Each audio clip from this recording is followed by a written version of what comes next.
Hi, fifth graders. Today we're going to talk about a problem-solving strategy that can be really helpful when we're solving division problems that compare more than one group. And this is to use a bar model. Now, I don't know about you, but I am a very visual person. I need to see a picture to help me understand what I'm doing a lot of times. And a bar model can do just that. Now, sometimes you might hear these called tape diagrams. More often than not, we'll call them bar models. But if you've ever heard of a tape diagram, it's exactly the same thing. So bar models help us because they can draw a picture or a diagram of the problem we're trying to solve. And actually, you can use bar models for almost any type of math problem you have. But today we're going to take a look at two different division examples that use bar models. The first example reads, Sean and his family chartered a fishing boat for the day. Sean caught a blue marlin and an amberjack. The weight of the blue marlin was 12 times as great as the weight of the amberjack. The combined weight of both fish was 273 pounds. How much did each fish weigh? Okay, so the first time I read through a problem, I always just want to get the gist of what's going on. So I'm picturing this person, Sean. He's on a boat with his family fishing, and he's caught some big fish. And it looks like there's two different ones, a blue marlin and an amberjack. Now, I don't know exactly what those fish look like, but I've seen other kinds of fish. So I get the idea that he caught two different kinds of fish on this particular day. Now, I want to go back through the question and read more specifically for math information. So let's go sentence by sentence to see what parts we'll need to help us solve the problem. The first sentence reads, Sean and his family chartered a fishing boat for the day. That's great background information, but nothing that I really need to help me solve for the math part. So let's move on to sentence 2. It says, Sean caught a blue marlin and an amberjack. So I know that I have a group that's going to be representing the blue marlin and a group that's going to be representing the amberjack. Okay. Now sentence 3 says the weight of the blue marlin was 12 times as great as the weight of the amberjack. So I get a lot of really important information from this sentence. First, what's important to know is that I don't know the exact weight of either fish, but I do know how they compare to each other, because it told me that the blue marlin weighed more by 12 times. That tells me that the blue marlin is going to weigh more than the amberjack. It's also going to tell me that in order to figure out how much each fish weighs, I probably need to figure out how much the amberjack weighs first. So I'm going to draw a box and put a question mark in it. That question mark means I don't know the weight, but it's going to be some mystery number. And if the amberjack is going to be the fish that I figure out first, I know that if the blue marlin weighs 12 times as much, I can have 12 groups of that mystery number to represent the blue marlin. So I drew 12 boxes with that same question mark because I know the blue marlin is going to be 12 times as heavy as the amberjack. Let's move on to the next sentence and see if that gives us any more information to help us solve. The fourth sentence reads, the combined weight of both fish was 273 pounds. Okay, so that tells me if I add together all my mystery numbers, I have 273 pounds. Now, finally, I need to figure out how much did each fish weigh. And it's important to note we're looking for each fish, not just one or the other. So if I'm looking at my picture, I know that I have a total weight of 273 pounds, and I have boxes that are representing equal groups. Well, if I'm splitting apart equal groups, that's a division problem. So I know I can take those 273 pounds and I can divide it by all of the equal groups I see here. I need to count every single box as one group.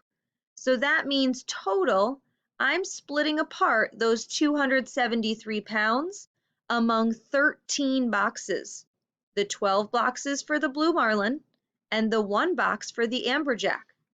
In other words, I'm doing 273 divided by 13. That tells me that that mystery number in every single box is 21 pounds, which means the amberjack weighs 21 pounds because I only have one box representing the amberjack.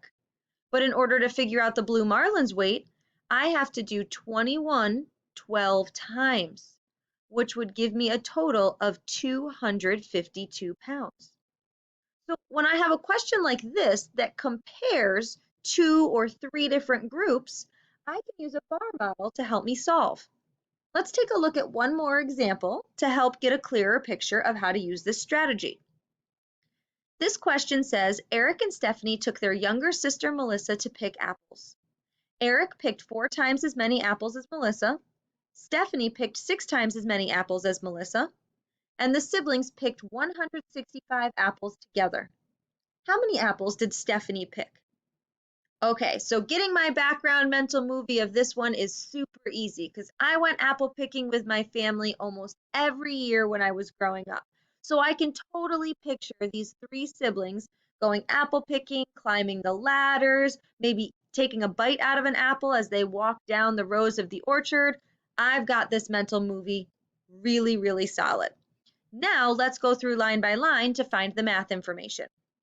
So first, Eric and Stephanie took their younger sister Melissa to pick apples.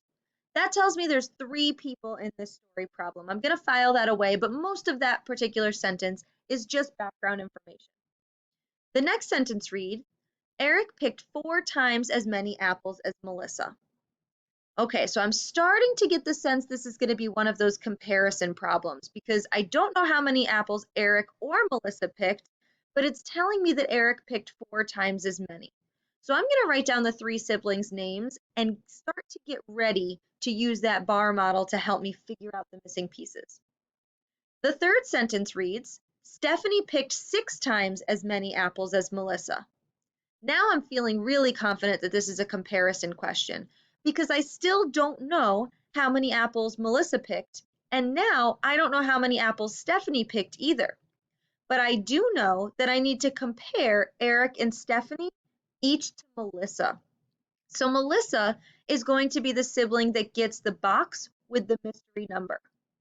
Then if I go back to my second sentence, which is underlined in blue, Eric picked 4 times as many apples as Melissa. Well, if Melissa gets 1 box of the mystery number and Eric picked 4 times as many, Eric should get 4 boxes of the mystery number. And now my pink sentence, Stephanie picked 6 times as many apples as Melissa, means that if Melissa has 1 box of the mystery number, Stephanie should get 6 boxes of the mystery number because she picked 6 times as many apples as Melissa did. The fourth sentence reads, the siblings picked 165 apples together. So I know if I'm combining all of those groups, it's a total of 165 apples. How many apples did Stephanie pick?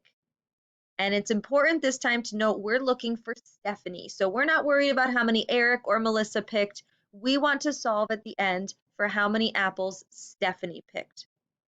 So first, I know that 165, and it should say apples, I made a little typo, 165 apples are shared among 11 boxes. I know it's 11 boxes because I need to count all of these equal groups. So Eric has 4 groups, Stephanie has 6 groups, and Melissa has 1 group. If I add 4 groups plus 6 groups plus 1 group, I get the 11 groups or the 11 boxes of my mystery number. That means I can divide 165 by 11, which tells me that that mystery number means there are 15 apples in each box. In order to figure out how many apples Stephanie picked, because that's what the question sentence asked me to find, I need to do 15 times 6 boxes. In other words, Stephanie picked 90 apples. So when you see comparison questions like this, drawing a picture can make it really helpful to solve and figure out exactly how many pieces each person represents. Thanks for watching. Don't worry, we'll do lots more of these, but hopefully this video helped you to understand using a bar model a little bit better than before. Have a great day, everyone.